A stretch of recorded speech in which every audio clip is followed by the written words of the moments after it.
প্রতিষ্ঠার পর থেকে আজ পর্যন্ত ইসলামী আন্দোলন বাংলাদেশ কখনো অন্যায়ের সঙ্গে আপোষ করে নাই, শর্টকাট পথে ক্ষমতায় যেতে চায় নাই, নীতি বিসর্জন দেয় নাই। সব কিছুর ঊর্ধ্বে আমরা ইসলাম, দেশ ও জনগণের স্বার্থকে প্রাধান্য দিয়েছি। আগামীতেও আমরা জনপ্রত্যাশাকে পূরণ করতে চাই। আজকে মঞ্চে যারা আছেন যদি আমরা মুনাফিকি না করি, মঞ্চে যারা আছে যদি মুনাফিকি না করি, মুখের এবং কাজের কথা যদি একসাথে থাকেন, মুখের সাথে কাজের যদি মিল থাকেন, আমি এই লক্ষ জনতার সামনে কসম করে বলতে পারি আগামীতে ক্ষমতায় যাবে ইসলাম, ক্ষমতায় যাবে ইসলাম, কোনো সন্দেহ নাই।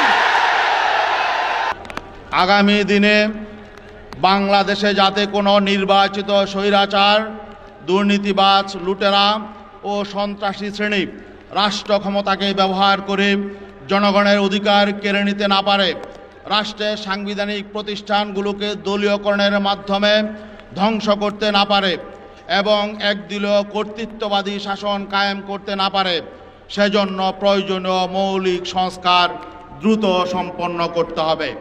আজকে জালেমদের বিচার করতে হবে এবং সংস্কার করে নির্বাচন করতে হবে। যদি সংস্কার আর বিচার না হয়, আগের মতো নির্বাচন হয়, এই নির্বাচন জনগণ গ্রহণ করবে না ইনশাআল্লাহ।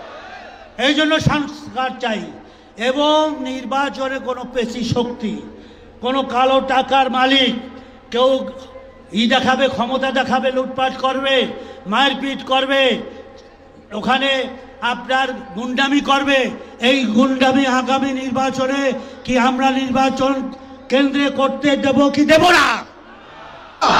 বিজয় হবে হাত পাখা, হাত পাখা।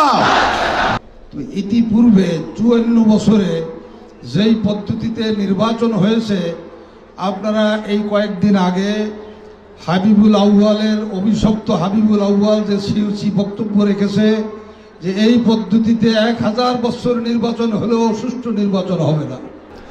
সংস্কারের দ্বারাই কি উপকার, না করার দ্বারাই কি ক্ষতি, আমি বর্তমান বাংলাদেশের 5টি বিভাগ সম্পর্কে একটি উদাহরণ পেশ করছি।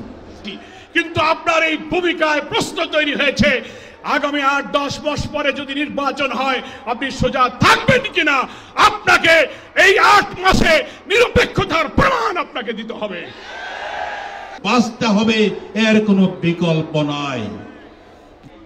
দীর্ঘ সময় ধরে বাংলাদেশ যে মুজিববাদী সংবিধান দিয়ে পরিচালিত হয়েছে, সেই মুজিববাদী সংবিধান বাংলাদেশে আর চলতে পারে না। আনুপাতিক হারে নির্বাচন হলে সমস্যাটা কি? কোনো সমস্যা নাই। প্রধানমন্ত্রীর মেয়াদ 10 বছরের বেশি না থাকলে সমস্যা কি? আমরা অত্যন্ত যৌক্তিকভাবে এই কথাগুলো দফায় দফায় আলোচনায় তুলে ধরছি, কিন্তু এটা পরিষ্কার সংবিধান, এই সংস্কার জাতীয় ঐক্যমত্য কমিশন কেন জানি 2-1টি দলের প্রতি পক্ষপাতমূলক আচরণ করছে। পীর সাহেব তরমোনায় যে সিদ্ধান্ত দিয়েছে যে পিআর সিস্টেমে যদি ভোট হয় হিন্দু সম্প্রদায় ভোট কেন্দ্রে যাবে, নইলে যাবে না। 3টা জিনিসকে সামনে নিয়ে সংস্কার, বিচার, পিআর, আসলে আমরা এই সমস্ত ওয়ার্ডের বিশ্লেষণ প্রয়োজন। সভাপতি এবং আজকে স্টেজে উপস্থিত আছেন বিভিন্ন রাজনৈতিক দলের জাতীয় নেতৃবৃন্দ, আজকে সকল মানুষ, সারা দেশের মানুষ আজকে পিআরের পক্ষে জেগে উঠেছে। এই অভ্যুত্থানে আপনারা যখন ঢাকার গুরুত্বপূর্ণ পয়েন্টগুলো থেকে শুরু করে দেশের বিভিন্ন রণক্ষেত্রে অংশগ্রহণ করেছেন, আপনাদেরকে পাঞ্জাবি পায়জামা টুপি দেখে টার্গেট কিলিং করা হয়েছে।